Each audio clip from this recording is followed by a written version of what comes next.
I'm Ron Dembo, founder and CEO of Zero Footprint. Prior to that, I was the founder and CEO of Algorithmics, a risk management software company, and prior to that, professor at Yale. So tell me about Zero Footprint. What is it that you do at Zero Footprint? So at Zero Footprint, we have a mission to make large-scale behavior change feasible. So in particular, we began with pure environmental issues, things like reduction in carbon on a large scale. But more recently, we've moved to more of what would be called a sustainability agenda, or what we call a good agenda. That is, health is a very big part of it, as well as environment. And that's based on simply the fact that health and energy and water and food and are all interlinked. So you can't really ignore one and do the other. And I think you've really done holistic change. So when it comes to holistic change, you're saying that Zero Footprint enables large users to do this. What does it do that enables large users to do this where they couldn't on their own? What we do is we link users who do a good action. Let's say the action is walking 30 minutes a day so that you get healthier, with people who are interested in funding that event and with products that are good for them. So essentially, we track a life cycle of good.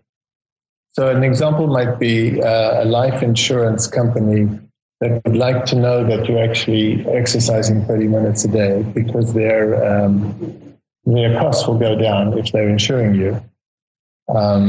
And so they motivate you to do this by giving you good coins for walking 30 minutes a day. And what's really changed recently, and why we're actually in business, is the fact that you can measure this. So in other words, you can do this on an evidence-based basis. So if I track your Nike band or your Moves app, and it tells me how much you've moved, based on that, I can actually reward you. And then I can link you to other products and services that are good, particularly for you. So we do this through a mechanism called GoodCoins, and GoodCoins really are a currency. It's a parallel currency that works very well in a bartering situation. You walk 30 minutes a day, you can translate that into buying good food or reductions on good food. You save energy, and you can get good coins and use those to buy devices that will improve your health. So the life cycle of a good coin is controlled, as opposed to, say, the life cycle of any Air Miles program. Well, so let's talk about that for a second. So it sounds to me like what you're doing is you're quantifying. You talked about like the bracelets and things like that. Those are devices that have motion sensors in them and things like that then are able to quantify. That's really what you're talking about here with Zero Footprint, I think, is quantifying these events that you have classified as good, right? In a sense, one of the things that we're doing that's really new is doing everything on an evidence-based basis. So when you talk about an evidence-based basis, you're not saying, this is compared to something where someone commits to doing something. They say, I will do this. And then you say, okay, well, we'll pay you in advance for that. Rather, you're saying, do the work first and use these various ways to prove that you've done the work. And then you'll be compensated for the work that you've actually done. Yeah. So, for example, if you think of many governmental programs, what you typically have is the government comes out with a program to get you to, I don't know, eat well or walk or whatever.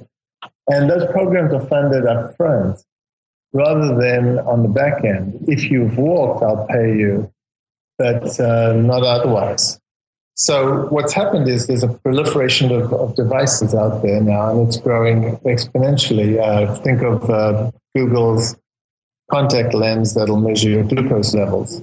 So if you are a diabetic and you keep the glucose levels within certain ranges during the day, as measured by your contact lens, we will reward you, we being the person who benefits from that. It could be the Department of Health, it could be an insurance company, it could be your business, your office. Is that information transparent? Like in this particular example that you're giving me, do you think that Google would be able to actually see my glucose levels, or would they just be able to see that they were within this range that, I mean, like, are you as the company doing the quantifying, doing any sort of filtering like this or providing any sort of buffer, or is it just transparency through?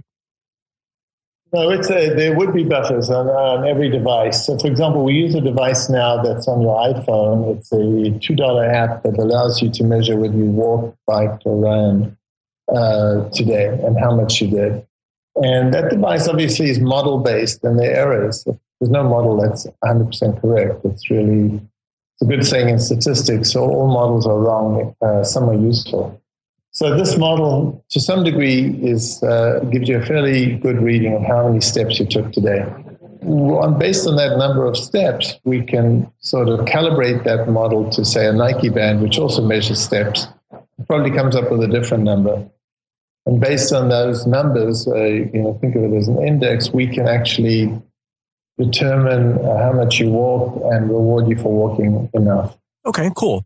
So when it comes to the rewards on these, I heard you talking about examples that have people who are kind of already invested in me, right? Like my insurance company would care that I am taking steps to not need to use my insurance. That seems like something they would clearly want to incentivize. So really, it seems like what you're doing here is you're providing like a middle layer where companies that you have a relationship with already want you to do stuff based on that relationship that will make their relationship with you better.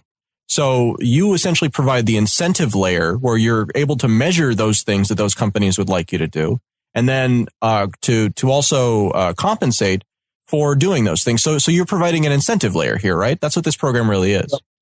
But there's beyond that to the insurer. I mean, obviously subject to privacy. What we determine at some level is who are the people who are most susceptible to a particular type of reward, which is very useful information for, say, I don't know, Whole Foods who might want to sell organic food. Okay. So that if I'm someone who's very diligent about walking every day, I'm more likely, and I care about the world, I'm more likely to want to buy organic food than if I was just an average person in the population. So there's also a marketing element to it too. Yes, we do identify good. We identify wherever good is. So an example of some of the things that we're involved in now, we have 3 cities, 2 of which I can talk about, but one of which in that city we're looking at reductions in electricity, gas, and water, and walking simultaneously. So you can imagine that if I found a person who was very diligent about reducing their energy and walk every day, they're more likely to be someone who would be interested in doing good for the world. Someone who's selling products that are good for the world would more likely be able to sell to those people. And we provide that niche market. We know who is interested in good, and hence the name GoodCoins. So let's talk about GoodCoins for a second. So these are a token, and generally when we talk about tokens on the Let's Talk Bitcoin show, we're talking about full-on cryptocurrency that you can then take and trade for any other cryptocurrency. But from a conversation that you and I had earlier, it doesn't sound like that's the case with this one. Can you kind of talk about what this coin is, how it's different from others, or, what type of utility you think it has? So there's 2 aspects that are different. One is the collateral, if you want, for the coin is some social good that has occurred. You walk 30 minutes a day, you reduced energy, and so on. That in some sense it backs the coin. The other difference is that the coin is not fungible into other currencies, except other currencies that do good. For example, it might be fungible into a unit of some charity, or it might be fungible into something that's inherently good, like a device to help you with your health. So you can think of it more like a barter currency. You're bartering one form of good for another. It's not a currency that you could imagine that one would speculate with. Imagine the worst comes to worst, someone steals my GoodCoins. Well, all they can do with it is buy good stuff. So it's not going to be damaging in the worst case. So why would somebody want to have GoodCoins if they're not exchangeable for other things? Because one can make an argument that stock isn't exchangeable for other things, and yet stock has value, and yet stock can appreciate. So how is so what gives GoodCoins value? Yeah, they exchange for products that are good. So, for example, I can buy an organic chicken with 2,000 GoodCoins because we deem in the society that we're in might deem that organic chickens are good for you. And so who sets those prices if the market isn't allowed to do that? And who would sell you the chicken if nobody? I mean, like, why would someone sell you a chicken for something that can't be then used for something else? Well, imagine Whole Foods wants to sell more chickens. And they want to drive you to their store. I'm just using them as an example. We don't have a deal with Whole Foods. So they actually come and put an ad on your site, effectively. Think of it like a coupon. And that coupon gives you some good reason to go into their store. Like this month only, you get 10% reduction on a chicken with 2,000 GoodCoins. The GoodCoins in this case are marketing currency for Whole Foods, but they are your bartering currency as an owner of a GoodCoin wallet. So in that case, it's a pure marketing effort on the part of Whole Foods. But because we've deemed, or society has deemed, that the organic chicken they sell is good for you, or the local food they sell is good for our local economy, that bartering is allowed. But effectively, the coins do have value, and in this case, they translate for Whole Foods into marketing value. In the case of other devices, the person selling that device gets to be interested in more than one thing that they sell, so it's driving you to their store. So that's where the value comes to be. So it's like a rebate system for the entire ecosystem of good, as opposed to being centered on one particular thing. So when people are talking about tokens again in a cryptocurrency paradigm, when Whole Foods received a GoodCoin, they would then be able to sell that back onto the market. What happens to GoodCoins when they are spent?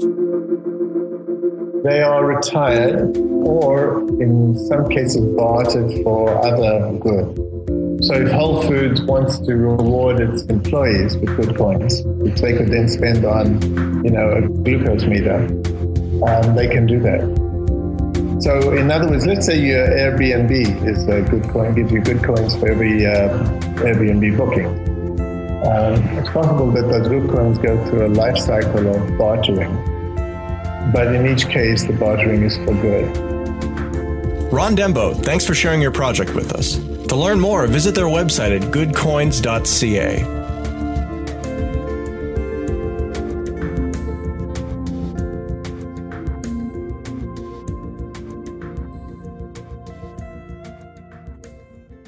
CryptoKit is the world's first Chrome browser Bitcoin wallet. It's the easiest, fastest Bitcoin wallet payment system. With a simple one-click install, it takes just seconds to get your wallet set up. And because CryptoKit finds the address and payment for you, there's no more fussing around or tab switching. CryptoKit is more than just a wallet. It comes with a preloaded PGP encrypted social network, news feeds from Reddit and Google, and up-to-date charts from exchanges. Finally, CryptoKit Directory allows you to make two-click payments with any of the BitPay merchants. Once you install CryptoKit, you won't need anything else. For more information or to download CryptoKit, visit CryptoKit.com.